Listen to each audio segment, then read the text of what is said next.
Hello दोस्तों, कैसे हैं आप लोग। हमने पिछली वीडियो में पढ़ा था आव्यूह के बारे में। आव्यूह के प्रकार पढ़े थे, ऑर्डर ऑफ अ मैट्रिक्स यानी कि आव्यूह की कोटि पढ़ी थी, टाइप ऑफ अ मैट्रिक्स पढ़े थे। तो आज हम कुछ उसके क्वेश्चन करेंगे। आज हम एक्सरसाइज 3.1 करेंगे, जिसमें हमारा पहला क्वेश्चन नीचे लिखा हुआ है कि आव्यूह ए दे रखा है के लिए ज्ञात करो कि आव्यूह की कोटि, अवयवों की संख्या और अवयव। इस टाइप से कुछ अवयव दे रखे हैं, ठीक हो गया। तो हमें अब इंग्लिश वालों के लिए देखते हैं। तो है matrix A equal to something, so find the order of a matrix, element of a matrix and element A11 A13 sorry A21 ऐसे so on. So that is clear. So हम अब देखते हैं कि पहले हमें आव्यूह, पहला क्वेश्चन क्या कह रहा है कि आव्यूह की कोटि।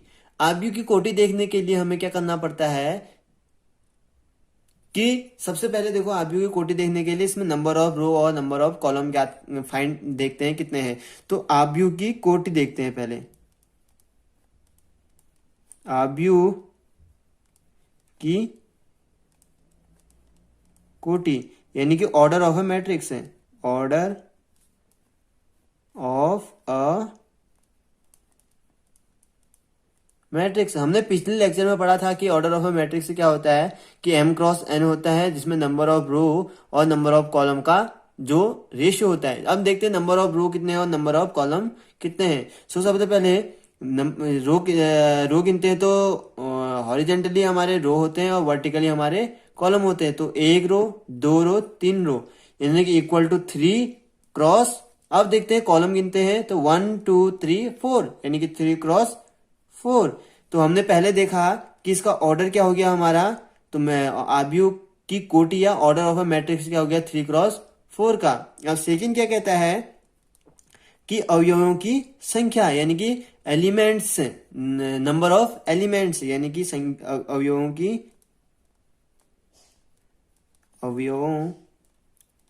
की संख्या, या कहो नंबर ऑफ एलिमेंट। तो नंबर ऑफ एलिमेंट देखें तो नंबर ऑफ एलिमेंट कितने हैं 1 2 3 4 5 6 7 8 9 10 11 12 है, यानी कि नंबर ऑफ एलिमेंट हो गए हमारे 12। That is clear. अब उसके बाद थर्ड पार्ट देखते हैं हम। थर्ड में क्या पूछ रहा है कि अवयव यानी कि एलिमेंट।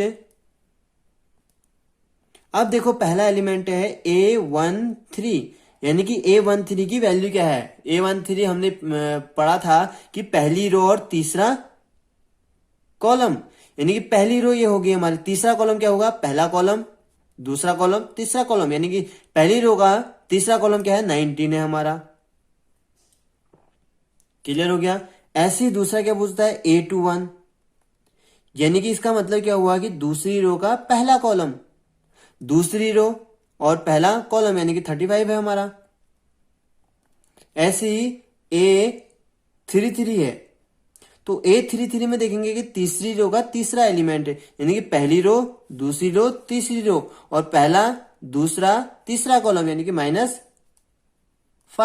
ऐसे ही देखते हैं A24 हमारा।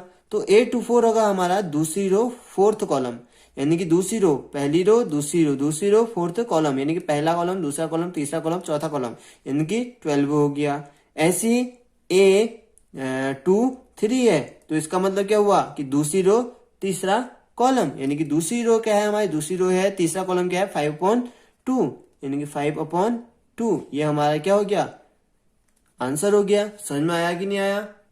तो हमने इस क्वेश्चन में देखा कि आव्यूह हमें कोई मैट्रिक्स गिवन है, उसके एलिमेंट जो दिए गए हैं, तो हमने उसमें फाइंड क्या करना था, पहले order of a matrix find करना था, फिर उसके बाद नंबर ऑफ एलिमेंट फाइंड करने थे, फिर उसके बाद कुछ एलिमेंट जो एलिमेंट दिए थे वो एलिमेंट कौन कौन है वो देखना था। सो पहले आव्यूह की कोटि या ऑर्डर ऑफ ए मैट्रिक्स देखने के लिए नंबर ऑफ रो और नंबर ऑफ कॉलम देखेंगे कि कितने हैं, नंबर ऑफ रो और नंबर ऑफ कॉलम कितने हैं। तो हमने देखा कि तीन रो है और 4 कॉलम है। 3 रो हॉरिजॉन्टली 3 रो है और वर्टिकली 4 है। ठीक हो गया। तो 3 क्रॉस 4 का हो गया। पहला रो होता है, दूसरा कॉलम होता है। उसके बाद अवयवों की संख्या, नंबर ऑफ एलिमेंट देखेंगे कि इसकी ये मैट्रिक्स है हमारे टोटल, इसको रेक्टेंगुलर बेस में डिनोट करते हैं। तो ये मैट्रिक्स है, तो इसके अंदर टोटल नंबर ऑफ एलिमेंट कितने हैं वो देखेंगे हम। तो टोटल नंबर ऑफ एलिमेंट हमने गिने, तो टोटल नंबर ऑफ एलिमेंट 12 थे। अब उसके बाद क्या कह रहा था कि element A13, A21, A33, A24, A23 ये नंबर ऑफ, ये हमने वो करने थे, देखने थे कि ये है कि नहीं है।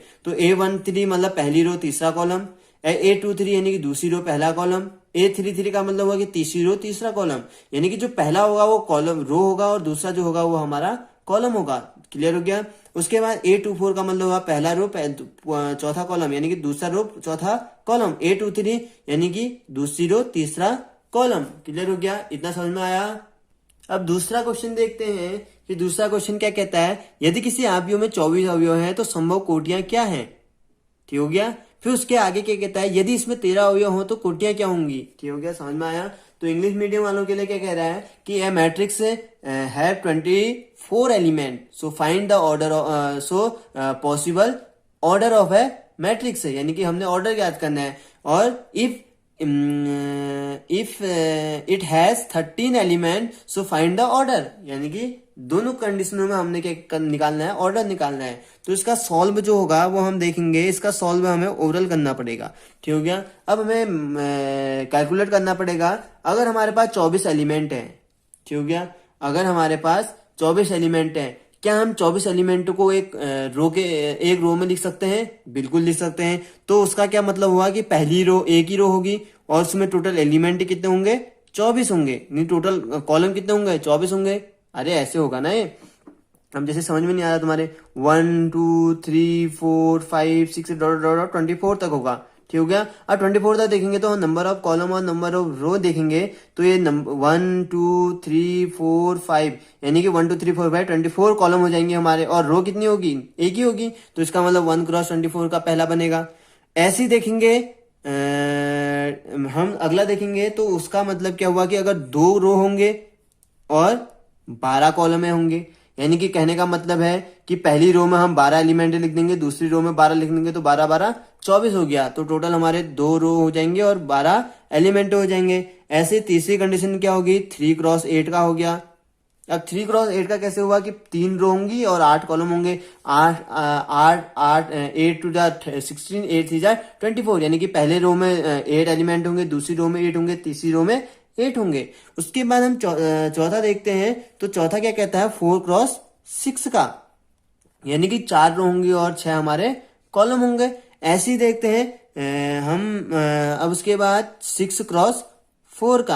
अब 6 क्रॉस 4 का मतलब क्या हुआ कि 6 हमारी रो होंगी और 4 हमारे कॉलम होंगे। अब हम देख लेते हैं कि 6 कैसे रो होंगे हमारे। ऐसे 1 2 3 4 5 6 है, यानी कि 6 ऐसे हो गए, 6 ऐसे लिखेंगे, 6 ऐसे लिखेंगे, 6 ऐसे लिखेंगे, यानी कि 6 2 12 है, 6 3 18, 6 4 24, यानी कि टोटल 24 एलिमेंट आ गए।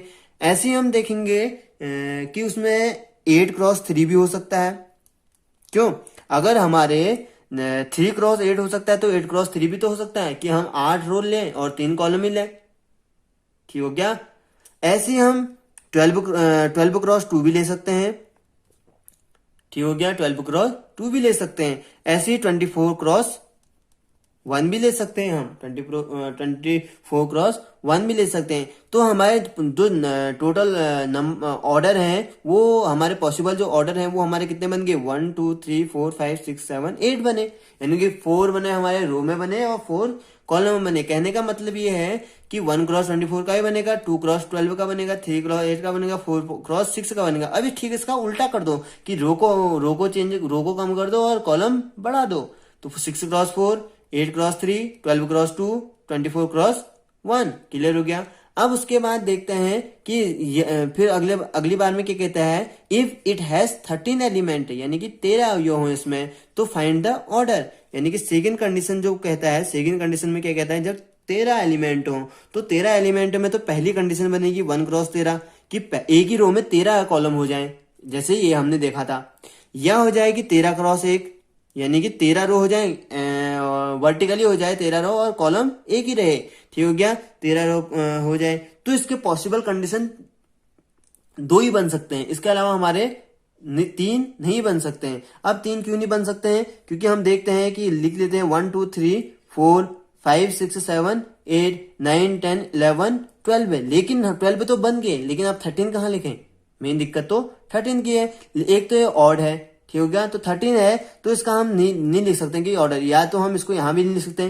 क्यों? क्योंकि मैट्रिक्स तो एलिमेंट तो इक्वल होते हैं मैट्रिक्स में, क्योंकि हमने जब मैट्रिक्स की डेफिनेशन पढ़ी थी तो उसमें देखा था एलिमेंट और फंक्शनों का एक रेक्टेंगुलर वो होता है, ऑर्डर होता है, तो ऑर्डर में तो है ही नहीं है हमारे। क्लियर हो गया? तो हमने ये देखा कि हमें 24 एलिमेंट दिए हैं, तो उसके ऑर्डर देखते हैं। फिर उसके बाद कहता है कि if it has 13 element so find the order. So हमने देखा कि 13 एलिमेंट में भी कौन सा ऑर्डर निकलता है, तो 13 एलिमेंट में भी हमने निकाला। अब अगला क्वेश्चन देखेंगे, तो अगला क्वेश्चन क्या कहता है कि यदि किसी अवयव में 18 अवयव हों तो इसकी संभव कोटियां क्या हैं? यदि इसमें 5 अवयव हों तो क्या होगा? ठीक हो गया? तो कहने का मतलब है कि इसमें 18 एलिमेंट है। तो इंग्लिश मीडियम वालों के लिए क्या कहता है, if a matrix has 18 element so find the possible order. And second condition is if it has 5 element so what happen, मतलब क्या होगा? ठीक हो गया? सो उसके बाद देखते हैं कि क्या कहता है हमारा क्वेश्चन। तो इसके सेम जो हमने अभी पीछे क्वेश्चन पढ़ा था वही कहता है। तो इसका सॉल्व देखते हैं कि सॉल्व क्या कहेगा। कि पहले हम देखेंगे कि एक ही रो हो और उसमें 18 कॉलम हो जाएं। ठीक हो गया? एक ही रो हो और उसमें कितने हो जाएं? 18 हमारे कॉलम हो जाएं। अब हम दूसरा देखेंगे कि 2 रो हो और उसमें 9 कॉलम हो जाएं, यानी कि 2 रो हो और 9 कॉलम हो जाएं। ऐसे ही हम तीसरी कंडीशन देखेंगे, 3 रो होंगे और 6 से हमारे कॉलम हो जाएंगे। ऐसे ही हम फोर्थ कंडीशन देखेंगे कि हमारे 6 रो हो जाएंगी और 3 कॉलम हो जाएंगे। इसका उल्टा कर देते हैं, 9 रो 2 कॉलम एंड 18 रो 1 कॉलम। सो इसका मतलब क्या हुआ कि अगर हमें 18 अवयव दिए हैं तो 18 एलिमेंट दिए हैं, तो उसमें पॉसिबल जो ऑर्डर होगा वो हमारा ये बन सकता है कि एक रो हो और 18 कॉलम हो, 2 रो हो 9 कॉलम हो, 3 रो हो 6 कॉलम हो, 6 रो हो 3 कॉलम हो, 9 रो हो 2 कॉलम हो, 18 कॉलम हो 18 रो हो 1 कॉलम हो। क्लियर हो गया?